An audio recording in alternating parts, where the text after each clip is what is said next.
Hi everyone, just wanted to wish you all a Shabbat Shalom. It should be a really good Shabbat.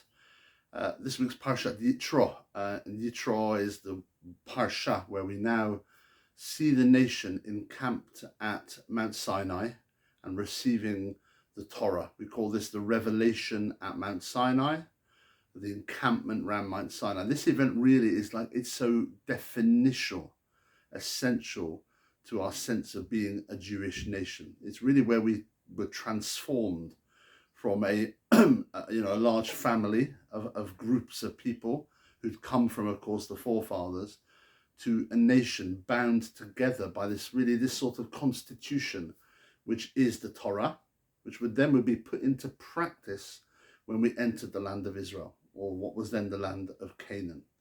So really essential to our sense of being, so much so that one of the Gaonim, so we're talking now about 1,000 years ago or more, one of the Gaonim known as Saadia Gaon, many may have heard of him, said that the Jewish nation is a nation by virtue of the Torah. And he meant really that he couldn't visualize our nation being a nation without the Torah.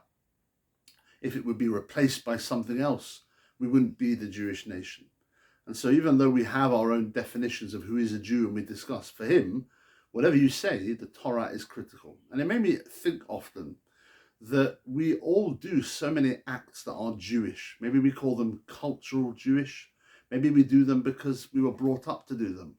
Our family did them, whether it's saying Kiddush, or being really worried about eating chametz on Pesach, or making sure we get our meat from kosher meat stores, or kosher food, or our Seder at Pesach, or making sure that we fast on Yom Kippur.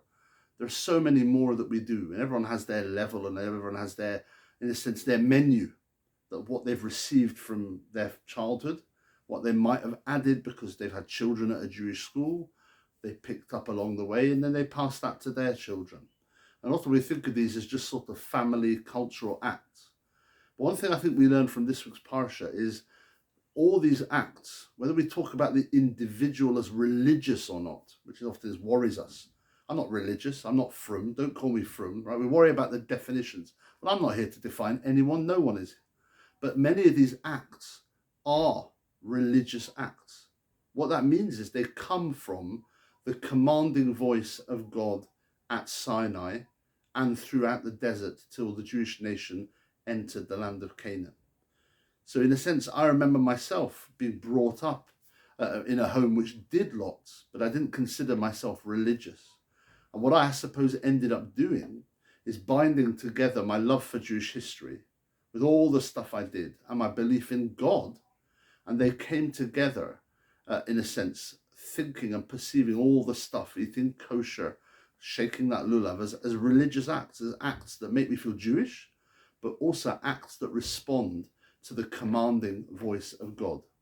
And it's that commanding voice that we heard, we listened to, and as a nation, really, our forebears accepted by saying, Na'aseh v'nishma, we will do and we will listen at Mount Sinai.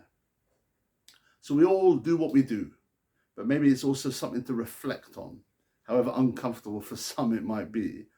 And this is for us to reflect on, of course, that we do much of the religion. And originally it comes from that experience we had as a nation at Mount Sinai. So wishing you a really great Shabbat. Hopefully see you, of course, at Havdalah. We've got a great nearly Shabbat on the hill, lots of good stuff. And don't forget to book for Mishloach Manot. Purim's coming, and we would love you all to book and to be paired up with another family who you will drop at their door in, of course, a COVID-safe way, Mishloach Manot, gifts on Purim, so that we can do something together as a community. Love to you all, of course, and have a great Shabbat.